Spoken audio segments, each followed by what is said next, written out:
It's been almost 10 months since that unforgettable, rain-kissed evening in Paris, when the Stade de France became a stage for a dramatic shift in sprinting supremacy.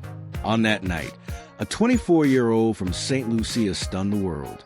Julien Alfred, known for her explosive starts and relentless finishes, clocked a blazing 10.72 seconds in the women's 100-meter final, leaving the reigning world champion Sha'Carri Richardson in her wake. Despite being the season's world leader, Sha'Carri had to settle for silver, while her star athletics teammate, Melissa Jefferson-Wooden, took the bronze. Since that night of fireworks, the trio, Alfred, Richardson, and Jefferson-Wooden, have not shared a track again, but that's about to change. Post-Olympics, Sha'Carri and Julien met twice in quick succession. The first face-off came at the Zurich Diamond League, where Sha'Carri edged out Julien for the win. But the tables turned just 8 days later at the Brussels Memorial Van Damme, where JuJu dominated the field and Sha'Carri faded to 8th. Julien now leads Sha'Carri 4-3 in head-to-heads.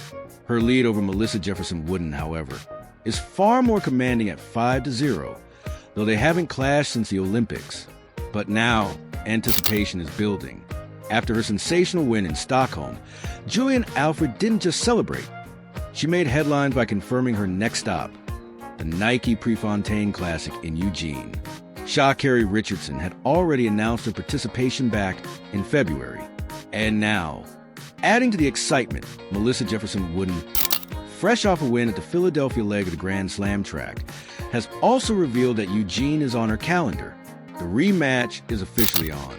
3 of the fastest women in the world. 1 stage, 1 race. The countdown to Eugene begins. The date? July 5th, Saturday, at Hayward Field at the University of Oregon. However, the competition between the 3 athletes might be higher this time, as Coach Rob estimated.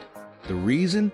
Melissa Jefferson-Wooden now has the world lead, 10.73 seconds, in the women's 100-meter event. On the other hand, on June 15th, Julien Alfred dropped the finishing time of 10.75 seconds, breaking the 31-year-old Stockholm Diamond League record.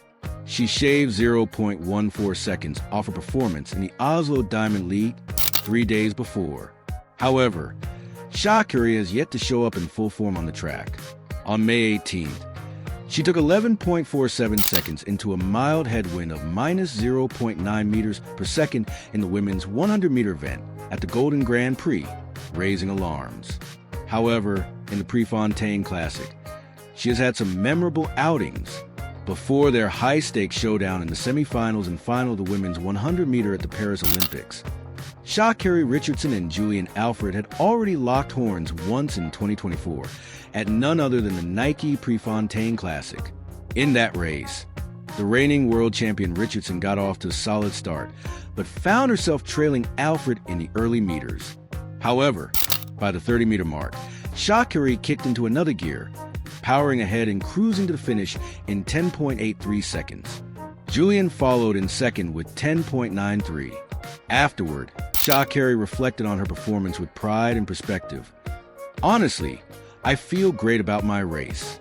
I feel like I'm continuing to grow and develop as a mature young lady, a mature athlete. That sense of resilience has defined much of Sha'Carri's career at Hayward Field. In 2023, she was placed 4th at the Prefontaine Classic with a 10.80 finish, just 0.10 behind Shericka Jackson, who claimed the crown.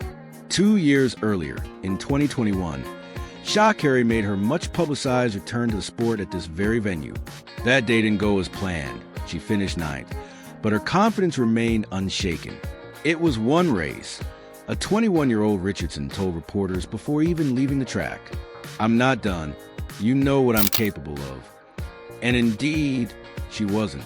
The Prefontaine Classic has witnessed the highs and lows of her journey, and on July 5th, it could be the stage for her most powerful statement yet.